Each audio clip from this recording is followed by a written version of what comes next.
Hola, hola, hola. ¿Nos Hola, escuchás? yo sí, ¿ustedes cómo me escuchan? ¿Me escuchan Para, bien? hace eco porque mi micrófono está conectado, pero bueno, vamos a aprovechar y después lo desconecto solamente para presentarte y para que los hermanos, no sé si nos ves, los saludamos. Sí, sí, claro que ¿Nos sí. ven? Estoy Bueno, viendo a todos, a todos. como les decía, él es mi papá, Carlos Gervasio. Él está hace más de 20 años en Phoenix, Arizona, en Estados Unidos. Así que él, bueno, dispuso su tiempo para compartir un mensaje para todos nosotros. Y quiero además comentarles un poquito cuál es su actividad. Él participa en canales digitales, en dos llamados, uno de ellos Good News TV y Vivir TV, pero además él es profesor de la Universidad de Scasel, en Arizona, la Universidad Adventista de Scasel, Arizona. Él es profesor de comunicación, así que él trabaja también en el mundo de la comunicación, en el mundo de la fotografía. Originalmente él empezó con la fotografía y después se fue desarrollando su carrera e incorporando, digamos, nuevas tecnologías en el pasar los años. Acá tengo al nieto abajo mío, que ya me está hablando. ¿Voy a buscar un caramelo? Bueno, él quiere participar. Bueno, ahí está contento porque su abuelo está conectado. Bueno, mis hermanos, entonces le vamos a dar lugar a Carlos, que tome la palabra entonces a continuación. Muchas gracias. Bueno, este es un gusto, es un gusto compartir con ustedes, estar aquí. La verdad que es impresionante esto de poder compartir a tanta distancia de un lado al otro del mundo. Es un milagro y estoy agradecido a Dios por esta oportunidad. Bueno, después de estas palabras formales, quiero contarles que sinceramente estoy muy ansioso por esto, porque voy a compartirles un tema que he estado 20 años trabajando, más de 20 años, mucho más de 20 años, casi 30 años trabajando en ello, insertándole nuevas cosas, investigando más y más. Y finalmente, bueno, el hecho es que voy a compartírselos en unos minutos. Sinceramente, sí, estoy escribiendo un libro, así que espero pronto, Dios permita, si Dios me lo permite, prontito estará disponible y trataré de hacerles llegar, por supuesto, libros para que puedan leer todo esto más en detalle, así que va a ser una presentación bien particular. Antes de contarle y mostrarles más o menos dónde vivo y empezar con el tema, quería decirles que este tema es lo que le llaman ahora disruptivo. Es decir, en este sentido es que ah, está basado en la palabra de Dios, en los escritos del Espíritu de Profecía y en algunos otros libros adventistas que han sido de muchísima utilidad, como los libros del pastor George Knight, que es el mayor escritor, quien ha escrito más libros en la historia de la Iglesia Adventista y fue director, bueno, estuvo trabajando en la directiva del Centro White también. Y aparte de eso, está inspirado básicamente en la mayoría del material que he sacado para desarrollar esto en un libro que se llama El amor que sana, del profesor Didwin de California. Bueno, en realidad sí, trabajo como profesor en una high school y aparte de eso, trabajo en un canal de televisión, dirijo el área hispana en un canal de Arizona, pero aparte llega a otros estados más. Ese canal no produce su programación propia, sino que redistribuye los programas de los canales de la Iglesia Adventista en el mundo entero y lo pueden ver. Les voy a mostrar ahora, les voy a compartir la pantalla. ¿Sí me escuchan bien? A ver, los estoy... Sí, gracias, gracias. Yo los veo, ¿eh? Así que si se quedan dormidos también los voy a ver, así que cuidado, ¿eh? Este, voy a compartirles aquí la pantalla mía y a ver, esto que ven aquí, así se llama Good News TV en inglés, que significa Buenas Noticias Televisión, o en inglés, en español, GNTV Latino, lo pusimos así.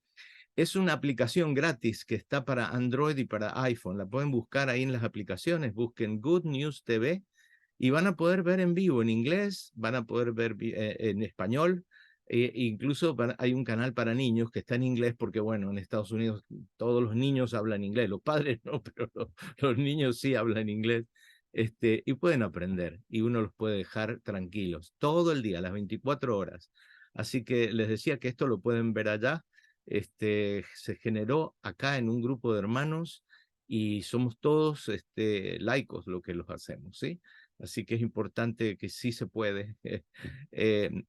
Yo vivo en este lugar, en el estado, digamos, en la provincia, vamos a hacer así, que es como un país, es como una provincia. Comparado con Argentina, es como una provincia, es Arizona, queda en el desierto, sí, exactamente en el desierto, muy pegadito a México.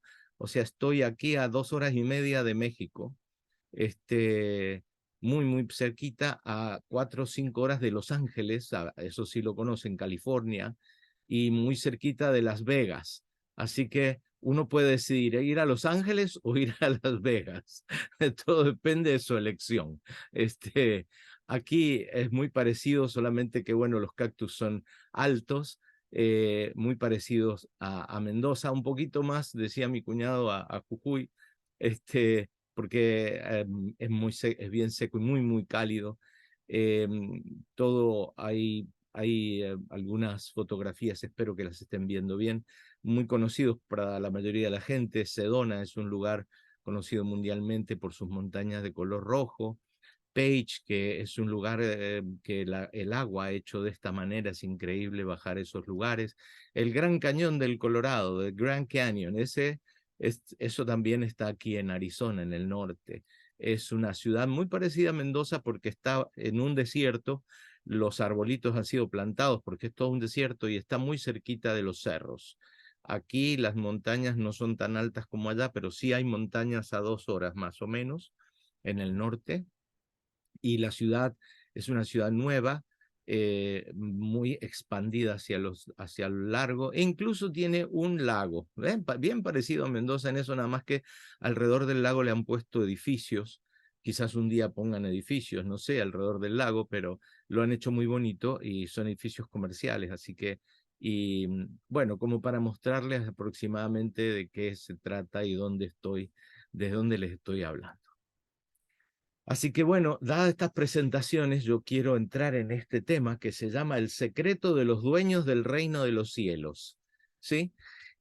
Porque resulta ser que hay un versículo que es Lucas 18:16, por las dudas que lo quieran anotar, o sáquenle fotos. Mis alumnos me sorprendieron, yo les dije anoten, y me dicen, ¿qué cosa? Lo que está en la pizarra. Entonces agarran, sacan el teléfono y hacen plic, ya está, profesor, dice. Así que ustedes pueden hacer lo mismo. Si quieren guardar un versículo o algo, sáquenle fotos a la pantalla. Dice, dejad los niños venir a mí porque de ellos es el reino de los cielos. Así que es lo que vamos a analizar y vamos a comentar hoy día. Les vuelvo a decir, y lo insisto, aunque voy a tratar de hacerlo muy rápido, lo más rápido que pueda. Este tema lo voy a desarrollar en detalle en el libro, pero aquí van a tener casi todo. Es muy disruptivo. ¿Por qué? Porque les va a enseñar a pensar por ustedes mismos. Nosotros, todos los cristianos en general, pero especialmente los adventistas, somos más propensos a que nos digan cómo es la cosa, aprendemos, y bueno, eso es lo que creemos. A menos que haya una crisis en tu vida, es cuando empiezas a buscar, Señor, tengo que conocerte más, y es allí cuando realmente aprendes. Si se apaga la pantalla, no se preocupen, es mi computadora que solo da cada 15 minutos, tengo que prenderlo de nuevo, un segundo nada más, no se asusten, no pasa nada.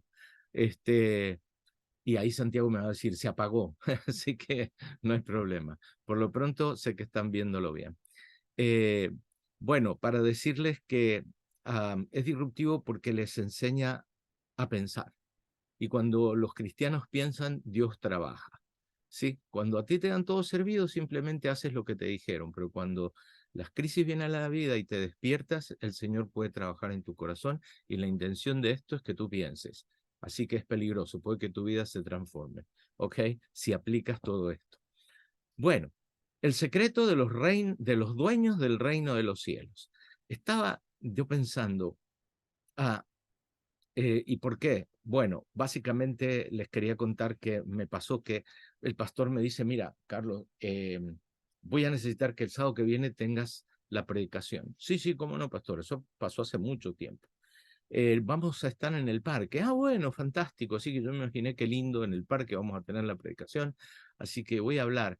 Y tengo necesidad, porque he estado investigando muchísimo todos estos años, pero hay cosas que no alcanzo a entender todavía, pero voy a compartirlo con la gente, con los hermanos, acerca del pecado y de cómo resolver el tema del pecado y cómo poder superarlo.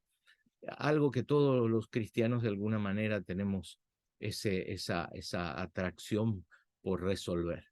Y bueno, pero un día antes me enteré que ese sábado era el Día del Niño. Así que dije, ¿qué hago?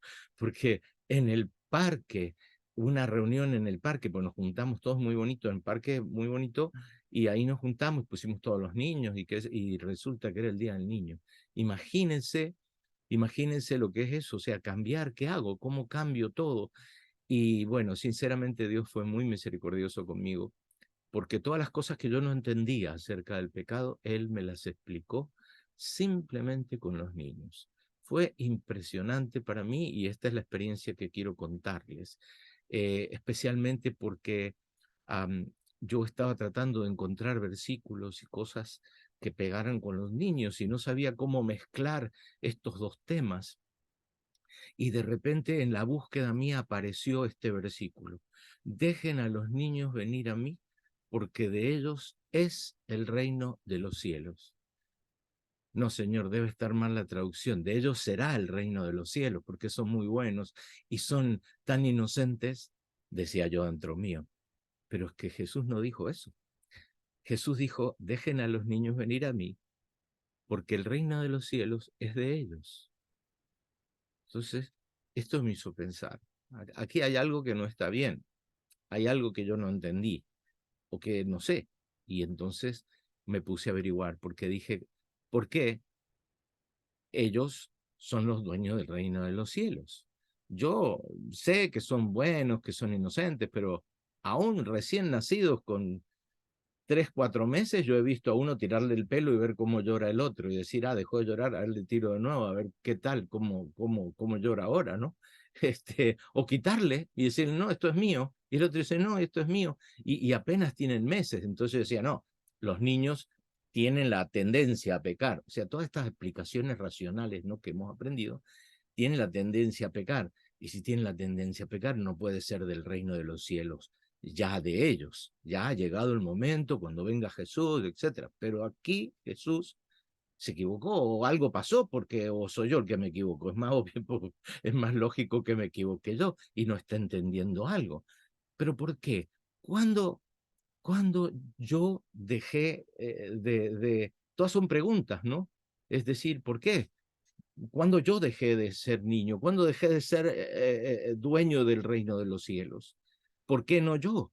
O sea, ¿por qué ellos sí?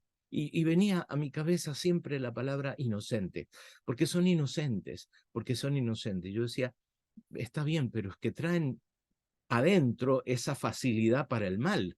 Sí, quizás no han pecado conscientemente, pero igual traen eso malo. ¿Cómo van a ser los dueños del reino de los cielos? Y entonces esto me daba la vuelta, me daba vuelta en ese día tan especial. Y fue en ese día tan especial cuando yo volví a leer otro versículo que le dijo Jesús a los discípulos. Poniendo un niño enfrente de ellos, dice que adelante de todos puso un niño y,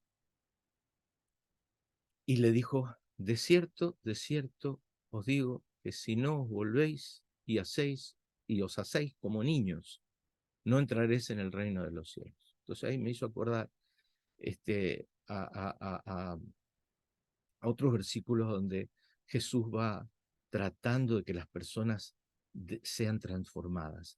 Dice, bueno, entonces tendré que ser transformado, pero ¿cómo voy a ser? Si yo soy un hombre maduro, un hombre que ha vivido un montón de cosas en su vida, no puedo tener la inocencia de un niño. Yo no puedo ver con la transparencia que ve un niño y ser inocente como él, y venía la palabra inocente. Es decir, la palabra inocente venía a propósito de decir, bueno, ellos no tienen la culpa, yo sí tengo la culpa, ellos no tienen la culpa. Y tratando de explicar, nunca llegaba a la conclusión de por qué los niños son los dueños del reino de los cielos. Y voy a analizar con ustedes todas las cosas que yo estaba estudiando acerca del pecado, y al final de este tema les voy a mostrar cómo Dios nos aclaró todo, todo tan transparente. Y esto espero yo cambie sus vidas desde hoy, si logran cambiar la visión. Bueno, todo empezó de esta manera. Todo era perfecto, todo era maravilloso en, en el universo entero. Hasta que ustedes ya saben la historia de mi libro de Ezequiel, cuando dice que entró en el corazón de un ángel el mal, se rebeló y le dijo a Dios, no, yo quiero hacer lo mío, quiero ser como Dios. Ustedes la saben, no les voy a contar esto, ¿verdad? Y si no lo saben, bueno, después nos pueden escribir, hablen con Santiago, él les puede explicar. La cosa es que, francamente, uno le dijo a Dios, no, yo puedo hacerlo por mí mismo. Y fue echado a la tierra, dice. Y aquí se encontró con Adán y Eva y fue y les habló y les dijo, ustedes pueden ser como Dios también. O sea, esta es mi intención y ustedes también pueden ser como Dios. ¿Qué tal si hacen algo? Yo les voy a decir, hagan algo. ¿Y qué tal si así ustedes pueden ser como dioses? Y estos dos seres, Eva y Adán, no sé por qué dicen Adán y Eva, sí, debe ser Eva y Adán, porque ella fue la primera que metió la pata, pero Adán también. Dijeron lo mismo. Aquí la cosa no era comer el fruto, la cosa es que se generó en ellos duda de quién tenía la razón, si era Dios o era este. Y ellos podían ellos podían llegar a ser como Dios.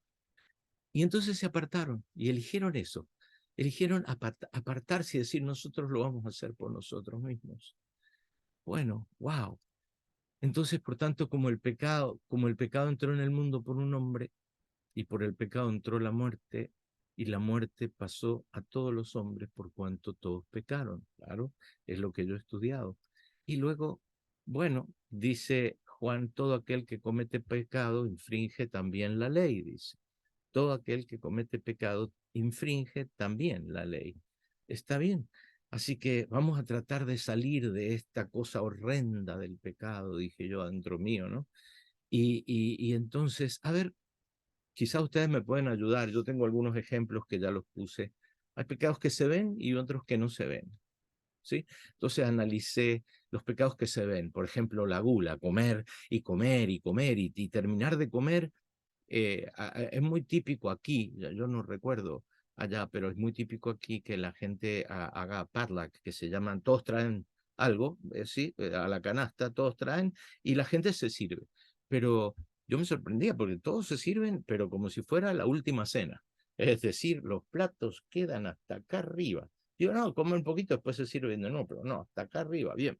Entonces digo, bueno, comer y comer, y si queda un poquito más, comer, y bueno, la autocomplacencia, ¿no? Con respecto a yo me doy todos mis gustos, no me importa el resto, no como lo que se me da la gana, me hago daño al cuerpo sin importarme. O el enojo, que lo dejamos que se nos vaya, ¿no? Todos tenemos carácter complicado y bueno, el enojo es también otro pecado que se ve. O sea, los demás pueden ver cuando estoy enojado, ¿sí? Y si no les digo nada, por lo menos me lo ven en la cara.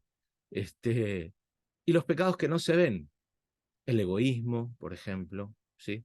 No, esto lo quiero para mí, no para el otro. Se compró una camioneta, en algo raro debe andar. La envidia, ¿no? Que está relacionada. Los demás no lo ven. Esto solo lo ves tú. La concupiscencia, los malos pensamientos. Esto no lo ven. Tú crees que los demás no saben nada. Es verdad, los demás no saben nada. El único que sabe esto es Dios. Lo más bonito de esto es que Dios aún así te quiere y te ama y te busca. Pero bueno, el problema aquí se presentaba que todo había caído en desgracia, el pecado era el problema de la humanidad, y entonces, ¿cuál es nuestra actitud? Tratar de vencer el pecado. Es decir, vamos a tomarnos, se escucha bien, me han dicho aquí, sí, me manda un mensaje Santiago que se escucha un ruidito del ventilador. Espero que no les moleste mucho, pero aquí hace mucho calor. Es lo único que me mantiene así a temperatura. Este, espero que no sea mucho y que igual me puedan escuchar. Espero que igual me puedan escuchar. Ok, gracias. Lo que les decía, ¿cuál ha sido durante años nuestra principal lucha? Bueno, por confiar en Dios para poder vencer nuestros pecados, nuestras tendencias, nuestras tentaciones. Y hemos llevado quizás años, yo por lo menos más de 45, 47 años, desde que me bauticé en la Iglesia Central de Mendoza, 47 años tratando de resolver este problema, ¿sí? Luchando contra el pecado, mano a mano, ¿sí? De la mano de Dios y para adelante. Aquí hay un problema, porque resulta que me encontré en esta investigación un versículo, primera de Juan 3:16, que dice, todo aquel que permanece en él no peca. Yo a veces siento que sí permanezco en él, que yo estoy a su lado, o sea, hay días que no, pero hay días en que sí. Entonces yo digo, bueno, realmente tan mala persona no soy, yo permanezco en él. Pero dice, todo aquel que permanece en él no peca. Todo aquel que peca no le ha visto ni le ha conocido. Bueno, sí. O sea, como yo, 45 años estudiando la Biblia, yendo a la iglesia, el sábado, ¿cómo no voy a conocer algo? Pero aquí dice que el que peca no le ha visto ni le ha conocido. Wow, esto es muy fuerte. Yo lo puedo leer despacito, rápido, tratar de pasarlo, pero a ver, vamos a tratar de entender un poco. Dice, si los que permanecen en él no pecan, o sea, el que permanece en él no peca, si yo peco, ya no estoy permaneciendo en él, me pregunté. Y se los dejo de tarea, analícenlo, ¿no? Es decir, el problema es esto, ¿cómo dejar de pecar? ¿Debemos concentrarnos en cuánto estamos comiendo? ¿O mordernos la lengua cuando los niños nos sacan de casillas? Y me aguanto, ¿sí? Y de repente, no sé si me equivoqué y grité un poco y no, me quedo con miedo que Dios me juzgue por no ser buenos amigos. O si tuve un poquito de envidia porque el hermano se compró un auto más nuevo que yo.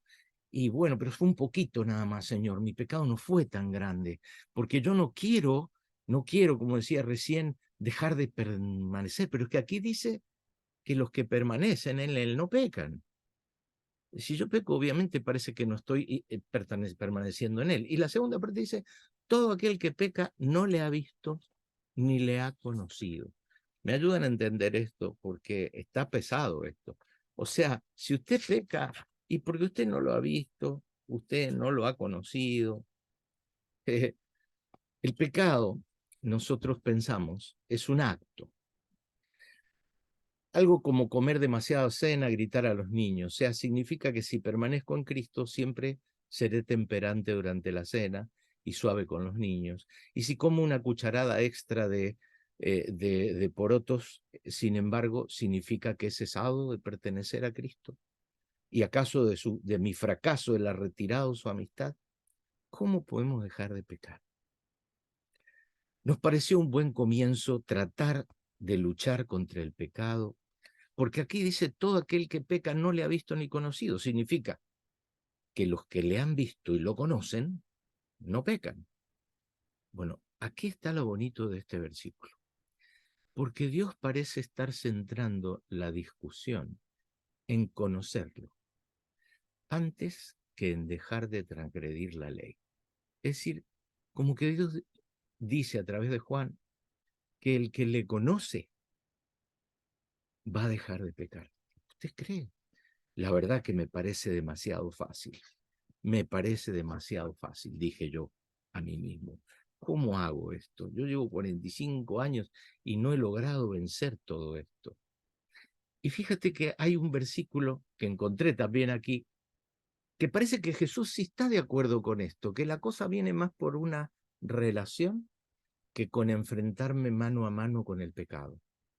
Dice, esta es la vida eterna, que te conozcan a ti, el único Dios verdadero, y a Jesucristo a quien has enviado. O sea, Jesús dice que la vida eterna viene de conocerlo, a Dios y a Jesús a quien Él envió.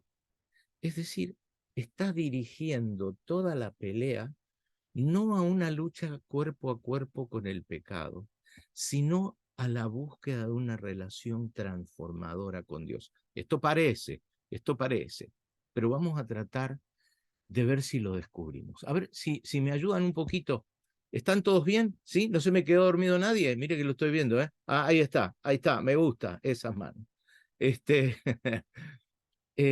fíjese qué interesante. Ayúdenme con esto. ¿Qué les parece si en vez de ver al pecado, como un acto, como algo que hacemos o algo que lo tratamos de ver como una separación de Dios? Porque lo que hizo el enemigo, él se separó de Dios. Y lo que hizo Eva y Adán se separó de Dios. Y cada uno de nosotros, cuando pecamos, nos separamos de Dios. No es Él el que se separa, ¿eh? Somos nosotros en los que elegimos decir, quiero elegir un camino diferente. ¿Qué tal si en vez de ver al pecado como un acto, lo vemos como la separación de Dios, como una relación rota con Dios? Y los pecados, ¿sí? O sea, los actos que tenemos o no actos, son el resultado de esa separación. ¿Me ayudan con eso? Tratemos de ver si logramos entender esto. Porque si nosotros vemos como una relación rota, podemos entender que una persona que está alejada de Dios, aunque sepa lo que es bueno, no tendrá el menor interés de hacerlo porque no se deja influenciar por Dios. Nada despertará su corazón para actuar con amor o con cuidado por los demás. Esa es una muestra de alguien que vive en pecado, de alguien que está separado de la fuente del amor. En realidad, todos vivimos en pecado, porque si nosotros pudiéramos estar unidos a Dios todo el tiempo, viviríamos como vivió Jesús, que por un segundo en que sintió que estaba siendo separado de su Padre por nuestras separaciones, se desarmó, porque él nunca se había sentido separado, mientras que nosotros vivimos separados de Dios. Es el sábado que venimos a la iglesia, o el día en que nos ponemos a estudiar la palabra de Dios, que reflexionamos, que leemos la matutina, o estudiamos la escuela sabática, o que nos ponemos a pensar. A mí me gusta más ponernos cuando nos ponemos a pensar. Es el momento en que nos volvemos a unir con Dios. En esos momentos es difícil que hagamos cosas que dañen a otros, porque cuando tú te unes a Dios, todo lo que empiezas a hacer se transforma también. Así que vamos a tratar de entender el pecado como una separación de Dios y los pecados como el resultado de vivir de esa manera. Y fíjate que hay algunos versículos que parecieran apuntar a esto como positivo, ¿no? Fíjese, dice, incluso no podríamos explicar esto. Es que hay un pecado que es un no acto. El que sabe hacer lo bueno y no lo hace, le es pecado. O sea, el no hacer nada. Cuando tú sabes que hay algo bueno que hacer, hay que ayudar a alguien, hay que apoyar a alguien y no lo haces, te es pecado. O sea, incluso le tenemos que cargar a nuestra mente algo que ni siquiera hago. ¿Sí? Si yo entiendo el pecado como un acto, pero si lo entiendo como mi separación, digo, mira, si me acerco a Dios, estoy seguro que voy a hacer, porque Dios va a poner en mí eso. Dios está tratando de dirigir nuestra mirada a la actitud que tenemos y no a los hechos. Si vemos al pecado como un acto, en este caso, tendríamos que agregar un no acto también es pecado. Veamos algunos ejemplos donde el Señor nos muestra que el pecado y la separación de Dios están íntimamente unidos. O sea, el pecado y la separación están unidos. Es como una paradoja, ¿sí? Vamos a ver algunos versículos que nos apoyan en esto. Dice, me levantaré, Lucas 15, 18, me levantaré e iré a mi Padre y le diré, Padre, he pecado contra el cielo y contra ti. Fíjate lo que dice, me levantaré e iré a mi Padre. Significa que estoy en otro lado, no estoy al lado de mi Padre, pero voy a ir a hablar con mi Padre. ¿Quién era este? ¿Se acuerdan? El hijo pródigo, que se había alejado de su Padre.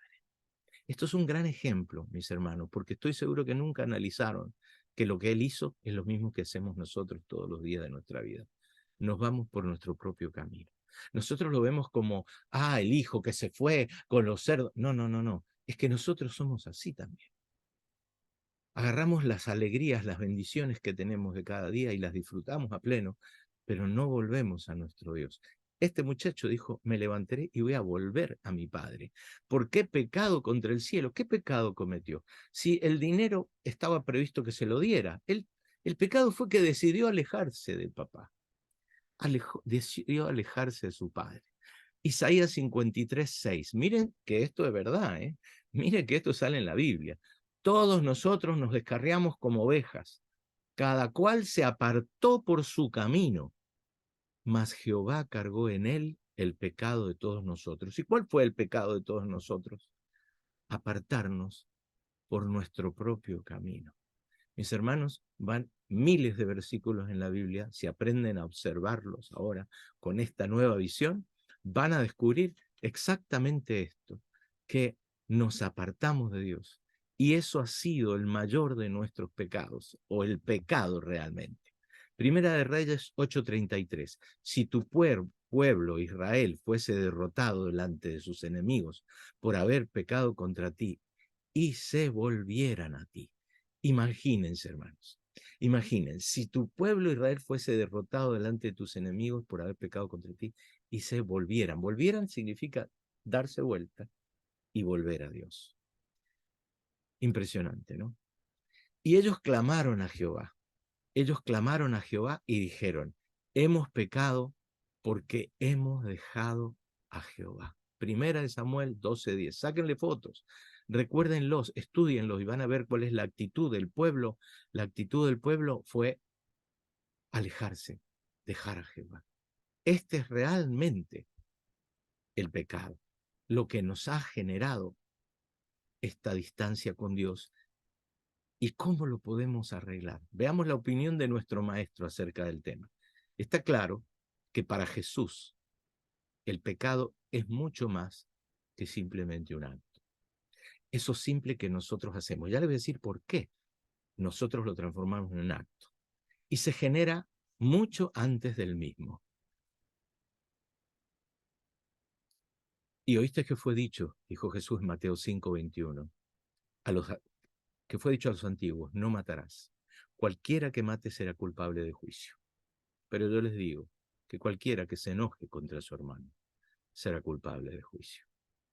¿Sí? Y oíste que fue dicho, no cometerás adulterio. Pero yo digo que cualquiera que mire a una mujer para codiciarla ya adulteró en su corazón. Para Jesús, mis hermanos, no es el acto el problema. El acto es el resultado de lo que pasa acá adentro, en el corazón, en la mente. Mis hermanos, no quiero decirles, como, me acuerdo que éramos jovencitos, teníamos 17 años, y un amigo que era evangélico dice, miren, la segunda mirada es la pecaminosa. Cuando te gusta una chica, miras una vez, pero si ya la miras dos veces, tienes que agarrar y decir, no, no voy a mirar. O sea, luchar contra los resultados del pecado es el mayor daño que podemos hacernos, porque es como tratar de curar una enfermedad, por ejemplo, y decir, me duele la cabeza, entonces toma una aspirina. El dolor de cabeza puede venir por problemas en el hígado, puede por problemas cerebrales, por estrés. Hay que atacar la razón, no el resultado. ¿Sí? ¿Cuál es la razón que necesitas y estás haciendo daño a ti o a otros, ¿no? Aquí es donde el punto, piensa lo siguiente. El que cree no es condenado. El que no cree ya ha sido condenado. Primera de Juan. Dios vuelve a lo mismo. Vuelve a transformar el problema del pecado en un problema de fe. Es decir, el que cree no es condenado. No, espérese, acá está equivocada la Biblia, no puede ser, dije yo. El que cree no será condenado. No, no, no, no. No dice eso. Jesús lo dijo clarito a través de Juan. El que cree no es condenado, pero el que no cree ya ha sido condenado. Voy a ir rápido, pero espere. Yo pensaba que la condenación venía por transgredir la ley, ¿no? O sea, el pecado es transgresión de la ley, es lo que yo estudié, ¿no? Entonces, pero aquí dice que es cuestión de fe. Hay algo que no funciona aquí, que no me cuadra. El que cree no es condenado, pero el que no cree ya ha sido condenado. Bueno, pero yo creo, más o menos. Bueno, entonces decía el versículo anterior, pues el que cree no peca, no, perece. Entonces hay algo que sigo sin entender. Porque si los actos son el resultado de lo que hay en mi corazón, ¿cómo hago para resolver este problema? Y entonces Jesús dice, de cierto os digo, el que oye mi palabra y cree al que me envió, ya tiene la vida eterna. No dice que la tendrá, dice ya tiene la vida eterna y no vendrá a condenación, sino que ya ha pasado de muerte a vida. Qué difícil. Bueno, pero hermano, usted se está metiendo en el tema de la, este, de la justificación por la fe y esto es un tema difícil, no es fácil el tema de la justificación por la fe. No, hermano, yo solamente estoy leyendo lo que dice aquí y resulta ser que Dios nos enseñó en los niños esto. Bueno, hay un tema que me encantó del profesor Didwin, que él dice que los pecados que cometemos son las señales exteriores de nuestras heridas interiores. El pecador es alguien que está actuando como si pudiera vivir separado de Dios, como si acaso pudiera vivir separado de Dios. Pero tal conducta es simplemente el resultado de la relación quebrada con Dios. Nuestros actos pecaminosos no son sino síntomas de una relación quebrada, síntomas de una relación quebrada. Voy a aprender que se me había apagado, mil disculpas. Síntomas de una relación quebrada. Dice, nuestros actos pecaminosos no son sino síntomas de una relación quebrada con nuestro Creador. Me gustó el comentario del matinal que me ayudó a escribir estos textos. Él decía, imagine una persona que ha sido traicionada una y otra vez. Definitivamente no se siente amada, se siente rechazada, está herida internamente. Luego la vemos actuar y notamos que ella trata mal a las otras personas, rechaza la amistad de otros y hasta en algunos casos no dice la verdad. Insisto que el pecado tiene que ver con no sentirse amado, tiene que ver con las consecuencias exteriores de lo que pasa en nuestro interior. Yo soy la vid, dice Jesús. Y aquí, por aquí ya vamos para la parte final. Yo soy la vid y vosotros los pámpanos, el que permanece en mí y yo en él, lleva mucho fruto, permanecer en Dios. Porque separados de mí, nada podéis hacer. Y voy a insistir en nada podéis hacer. Mis hermanos, ni ustedes ni yo vamos a poder vencer el pecado. Nunca, jamás, jamás, de ninguna manera, por nuestras fuerzas, ni siquiera ayudados por Dios. Mire lo que digo. Porque es muy típico que le decimos, Señor, ayúdame. Ayúdame a vencer esto. Ayúdame, porque lo he vivido muchos años y no lo logré. Pero una vez en mi vida Dios me dio la bendición, no voy a entrar en esa historia hoy día, después otro día se las contaré, o en el libro, seguro que sí. Cuando le dije, Señor, no puedo, y tú prometiste hacerlo por mí, está en tus manos. Yo lo dejo en tus manos y confío que tú lo vas a hacer. Y es allí cuando nos unimos con el poder infinito, dice la señora White. Es en el momento que le abandonamos a Dios todas nuestras cosas sin reservas. No cuando le decimos, ayúdeme, porque cuando decimos ayúdeme, lo que hacemos es decirle, mire, yo estoy empujando el carrito, deme un empujoncito, deme una manito, ¿sí? Y yo lo venzo, ¿eh? Yo lo venzo. Es decir, no soltamos el control. No queremos soltar el control de nuestra vida, porque nosotros queremos seguir para el lado que vamos, nada más que con una ayudita de Dios, a ver si de ahí mismo salimos para arriba, pero no soltar el control de la vida. Y acá se trata de soltar completamente. ¿Pero por qué dice eso, hermano? Ahora le muestro. Mire, dice Jesús que separados de Él no podemos hacer nada. El gran secreto revelado. De cierto os digo que si no os volvéis o hacéis como niños, no entrará el reino de los cielos. Eso es lo que dice en Mateo 18. ¿Cómo hago para volverme niño, Señor? ¿Cómo hago? No entiendo, no me puedo hacer inocente de nuevo. Es lo que yo pensaba. Inocente de nuevo. Y viene un niño y te hace así. Ok, te dice. Ok. ¿Cómo ok? Bueno, es que, ¿cómo hago para hacerme inocente? Inocencia, realmente la palabra es inocente. Es que Jesús no estaba contestando a la palabra, a la inocencia de los niños. Ustedes se acuerdan, léanlo con calma, el versículo, léanlo en Mateo. Jesús estaba respondiendo a uno de los discípulos y dijo, Señor, ¿cuál de todos nosotros va a estar al lado tuyo? Va a ser tu mano derecha en el reino de los cielos. O sea, estaban buscando posiciones en el gobierno, ¿no? Parece que ya dentro de poco iba a haber elecciones y ya quiero acomodarme aquí, quiero acomodarme allá. Desde aquella época, mis hermanos. Eso, ¿saben qué es? Soberbia. Acá Jesús decía, sean humildes, sean eh, eh, totalmente dependientes unos de otros en la iglesia, respeten a los mayores y a los mayores respeten a los niños. Entre ustedes tienen que ser, nadie puede ser el mayor. O sea, la soberbia, la respuesta era en contra de la soberbia, mis hermanos. Jesús respondió una pregunta contra la soberbia y a la vez nos dio el secreto para vencer el pecado. Les voy a contar, mis hermanos, de cierto, ¿cómo se hace para ser como niños? Deje de ser soberbio. ¿Cómo hago para dejar de ser soberbio? Mire, ¿cuál es lo contrario a la soberbia? La humildad, ¿sí? La humildad implica una actitud de dependencia. La humildad implica sumisión al poder a quien yo dependo. O sea, yo me someto a Dios. Me dejo que ya no manejo yo la carretilla de mi vida, sino es Dios.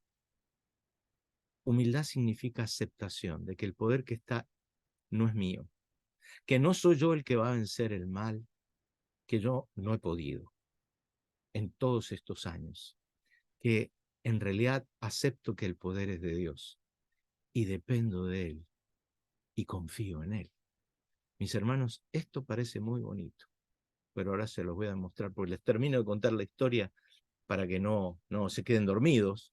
Y es que llamamos a todos los niños, nos sentamos aquel día en el parque y entonces, mis hermanos, ¿saben qué pasó? Voy a dejar esta imagen puesta, voy a volver un segundito y les quiero contar esta historia y después voy a volver aquí.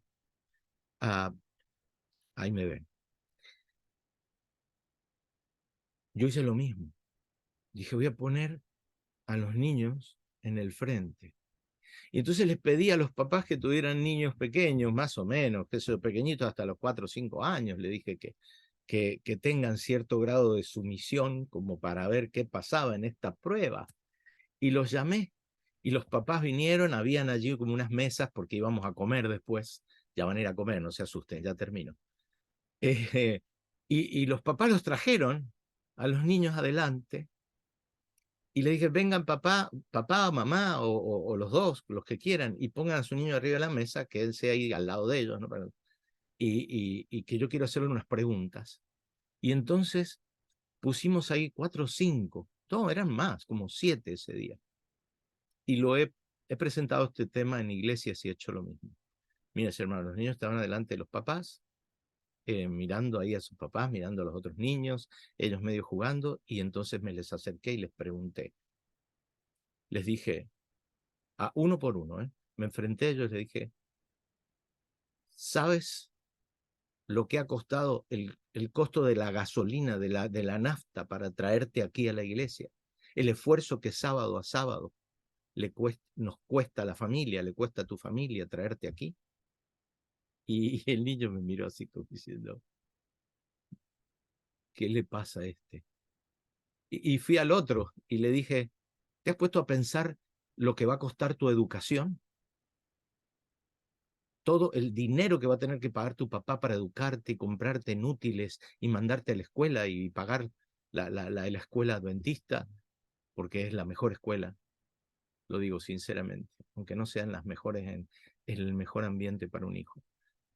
Y él se sonrió, miró a los otros niños, la verdad que no era un tema que le preocupara. Y fui al otro y le dije, ¿sabes cuánto es la factura de la luz este mes? ¿Sabes lo que cuesta pagar la cuota del auto? Para los que tienen auto. Y él se sonrió, simplemente se sonrió. Es más, con el último fui hasta más casi violento, ¿sí? ¿Me tienes miedo? ¿Eh? Y él me dijo así, no, claro, porque estaba su papá ahí detrás.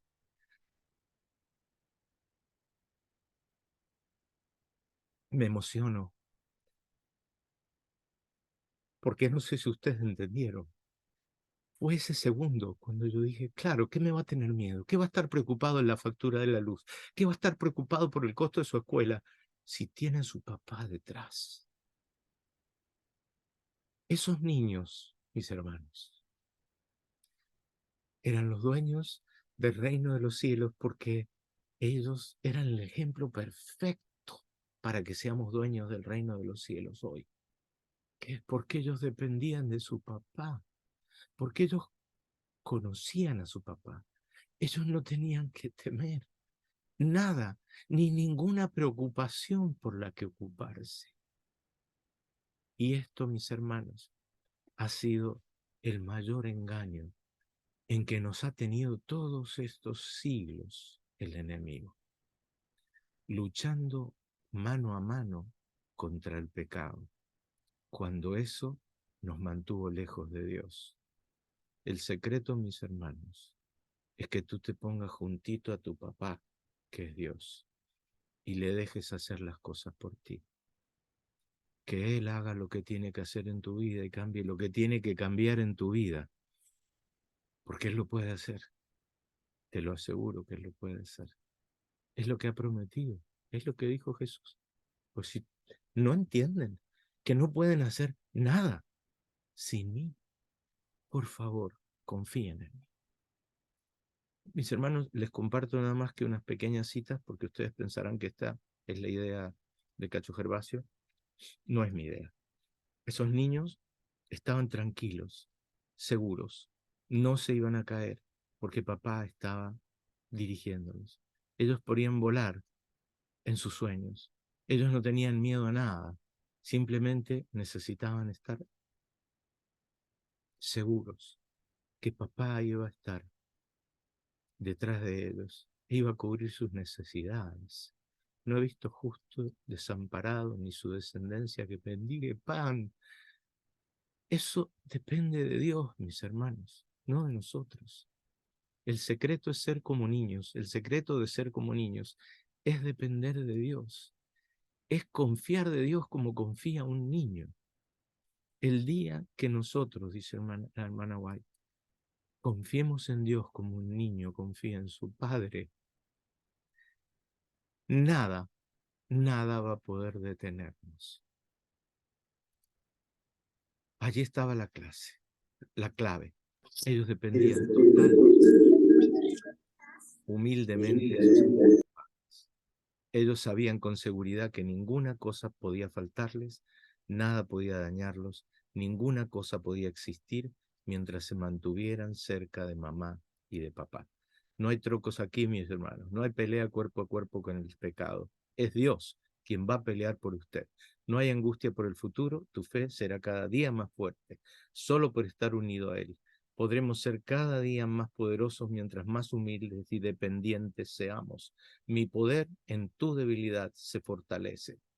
La señora White dice en Camino a Cristo, el capítulo 8, los insto a que lo lean. Muchos tienen la idea que deben realizar parte del trabajo solos. Han confiado en Cristo para el perdón de sus pecados, pero ahora tratan de vivir una vida recta por sus propios esfuerzos. Tales esfuerzos se desvanecerán. Jesús dice, sin mí nada podéis hacer. Vuestro crecimiento en la gracia, nuestro gozo, nuestra utilidad, dependen solamente de nuestra unión con Cristo. Los placeres del mundo, las perplejidades, las tristezas, las faltas de otros, incluso nuestras propias faltas e imperfecciones. Todas estas cosas, o alguna de ellas en particular, el enemigo tratará de desviar la mente. No sean engañados con su estratagema. A muchos que son realmente concienzudos, gente que desea vivir para Dios, a menudo les hace recordar sus propias faltas y debilidades para que separándolos así de Cristo Él pueda obtener la victoria. No debemos hacer del yo el centro de nuestros pensamientos, ni vivir con la ansiedad y el temor si seremos salvos o no. Mis hermanos, todo esto aparta, estas son palabras de Ellen White, aparta el alma de la fuente de nuestra fortaleza. encomienden su alma al cuidado de Dios y confíen en Él como un niño confía. Hablen de Jesús, piensen en Él, entierren su yo en Jesús. Recuerden a los niños, hermanos, cómo dependen de sus papás. Alejen toda duda, disipen sus temores, reposen en Dios, como lo hicieron esa mañana los niños. Él es capaz de guardar lo que cada uno de ustedes le ha encomendado. Si se ponen en sus manos, los hará vencedores. La última cita es de un libro, El Ministerio de Curación. Nadie tiene razones para entregarse al desaliento ni la desesperación. Nadie, ¿cómo que no? Mire, si yo tendré problemas, hay esperanzas en Cristo para ti. Dios no nos exige que venzamos con nuestras propias fuerzas. Nos invita a que nos pongamos muy juntito a Él. ¿Escuchó? Cualquiera que sean las dificultades que nos abrumen y que apriman el alma y el cuerpo, Dios aguarda para liberarnos. Terminé. Dios les bendiga, mis hermanos, los cuide, los guíe y espero que esto les ayude en algo más y les enriquezca la vida.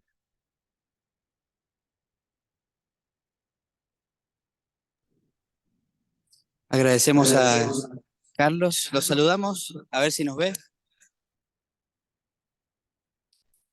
Acá te saludamos de la iglesia de Dorrego, de Mendoza. Gracias por compartir este momento.